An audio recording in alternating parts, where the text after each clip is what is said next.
자, 반갑습니다. 배동찬 교수의 맛있는 좋은 이야기의 배동찬입니다. 자, 여러분 반갑습니다.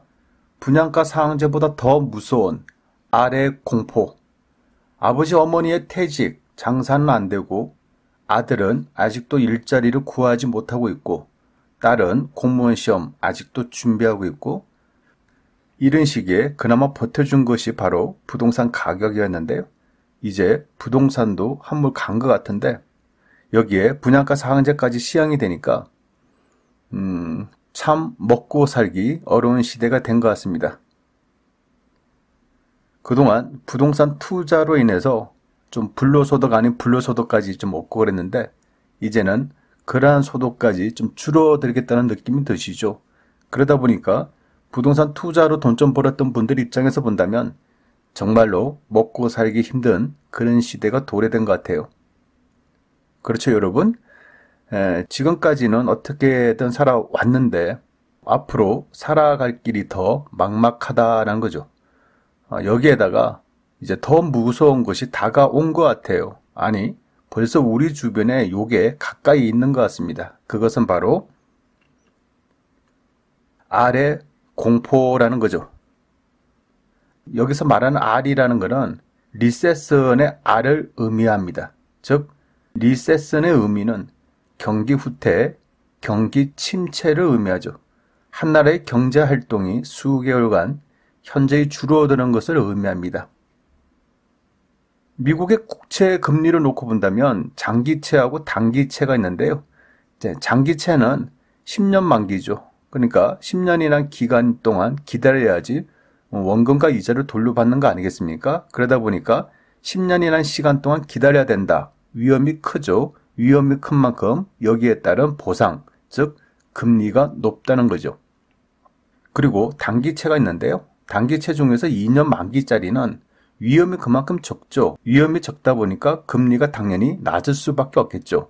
하지만 웃긴 것은 미국의 단기채 금리가 장기채 금리보다 더 높은 기현상이 엊그저께 발생이 됐다는 얘기입니다.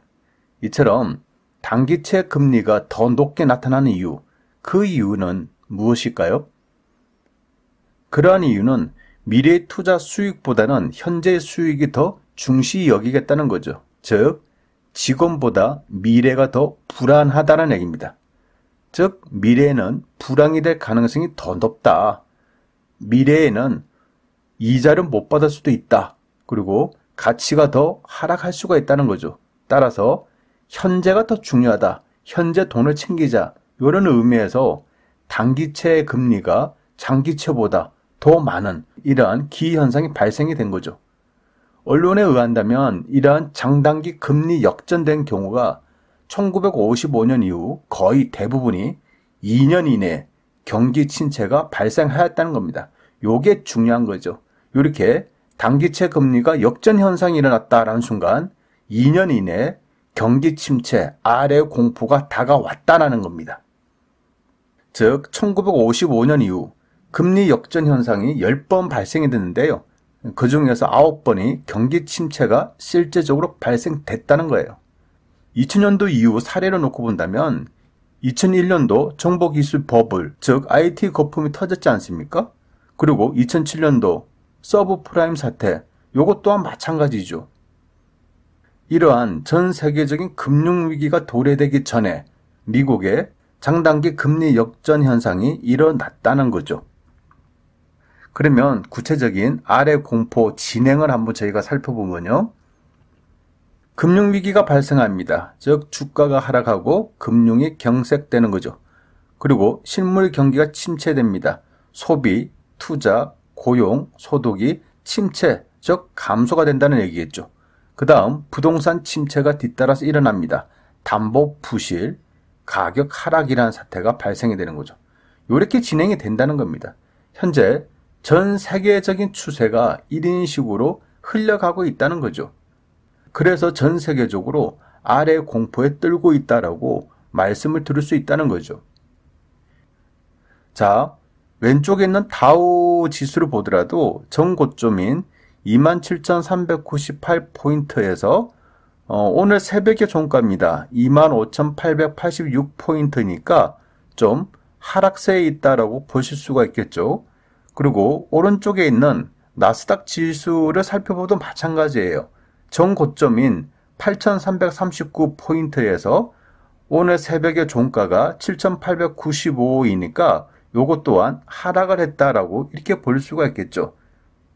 또한 유럽의 독일과 영국 지수를 한번 살펴볼까요? 왼쪽에 있는 독일 지수를 놓고 보더라도 정고점인 12,656포인트에서 오늘 새벽에 11,562포인트니까 독일 지수 역시도 이렇게 어떻게 보면 미국 지수보다 더 급격하게 하락하고 있다라고 보실 수가 있을 것 같고요. 오른쪽에 있는 영국 지수 또한 마찬가지입니다. 정고점인 7,727포인트에서 오늘 새벽에 7,117포인트니까 영국 또한 급격하게 하락하고 있다라고 말씀을 드릴 수가 있다는 거죠. 이처럼 미국이 됐든 독일이 됐든 영국이 됐든 이 주가들이 하락을 하고 있다는 겁니다. 따라서 전 세계적으로 경기 침체기에 들어섰지 않았나라는 그런 불안감을 가질 수밖에 없다는 얘기입니다. 그렇다면 우리나라는 어떨까요? 2019년도 8월달 기획재정부에서 발표한 경제 동향인데요. 6월 산업활동 주요 지표는 강공업 생산과 설비 투자가 소폭 증가했으나 서비스업 생산과 소비, 건설 투자는 감소됐다라는 겁니다. 이 중에서 중요한 부분만 제가 설명을 해드리면 빨간색 박스 된 부분만 좀 설명을 해드리도록 할게요. 전 산업에 걸쳐서 전월 대비해서 0.7%가 감소했다는 거고요. 생산이요. 그리고 건설 투자도 소폭 감소했다.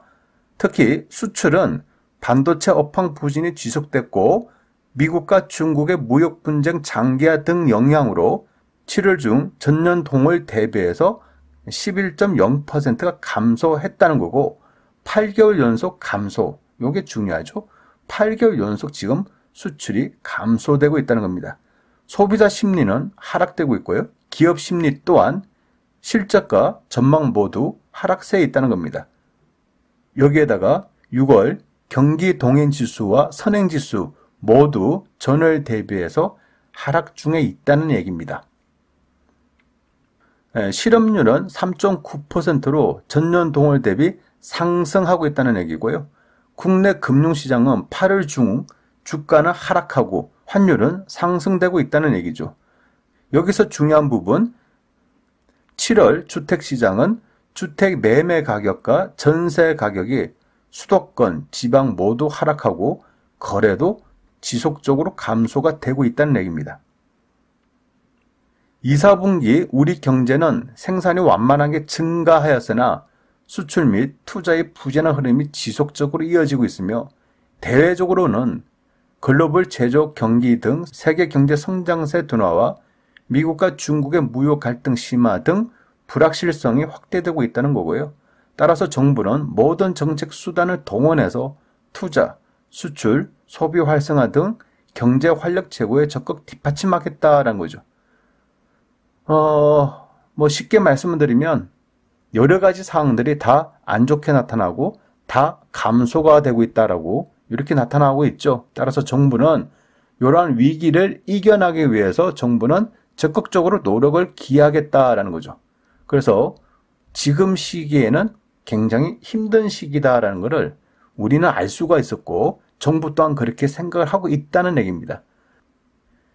그런데 제가 보는 점에서는 이러한 상황보다 더 무서운 상황이 또 다가올 것 같다는 얘기입니다. 그것은 바로 내일이 더 두렵다는 거예요. 미국과 중국의 무역 분쟁, 영국의 노딜 탈이유 정책, 일본의 경제 침략. 며칠 전에는 이 분양가 상한제가 나왔죠. 저는 분양가 상한제보다 더 무서운 것이 바로 경기 침체라는 겁니다. 즉 아래 공포라는 겁니다. 분양가 상한제야 뭐 돈 없으면 아파트 안 사면 되지 않습니까? 또 돈이 있다라고 하더라도 내일 부동산 가격이 불안한데 지금 꼭 살 이유는 없을 것 같아요. 그러면 돈이 있어도 안 사면 된다는 얘기입니다.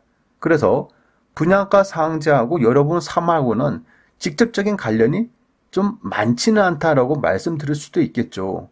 하지만 경기 침체라는 거는, 아래 공포라는 거는 이 부동산하고는 근본적으로 틀리죠. 이거는 부동산은 사고 안 사고의 문제가 아니라 나하고 우리하고 우리 친척하고 우리 가족하고 직접적인 관계가 있다는 말입니다. 투자가 감소되면요, 장사가 안 되겠죠. 장사가 안 되면 소득이 감소가 되는 거고요. 또 다니는 회사에서 이제 나가라고 할 수도 있는 거 아닙니까? 그리고 새로운 직원들을 안 뽑고, 그러면 취업이 지금도 힘든데 앞으로 더 힘들어지지 않겠습니까? 여기에다가 소득이 감소되고, 여기다가 또 경제를 살리는 차원에서 정부는 금리 인하를 하겠죠. 금리를 인하를 하면 대출받은 사람들한테는 이득이겠지만은 은행 이자로 생활을 하시는 그런 분들 입장에서는 소득이 또 감소가 된다는 얘기예요. 여기다가 주식이 하락하고 부동산 가격 또한 하락을 한다면 자산의 감소가 자연스럽게 이루어지는 거죠. 이러한 문제가 경기 침체로 인해서 생긴다는 겁니다, 여러분. 따라서 분양가 상한제 시행, 부동산 난린 났네, 강남이 어떻고 서울이 어떻고, 또 어떤 이들은 풍선 효과 기타 등등 이렇게 말씀들을 하시는데요. 중요한 거는 그때 그 시절하고 지금 시절하고는 좀 틀리다는 겁니다. 그리고 그것보다 더 무서운 거는 앞으로 우리에게 성큼 다가온 경기 침체라는 요 아래 공포, 이러한 공포 속에 우리는 앞으로 어떻게 살 것인가, 그리고 어떻게 준비할 것인가, 이것이 더 중요하지 않을까요? 이상까지 배종찬 교수의 맛있는 도움 이야기였습니다. 감사합니다.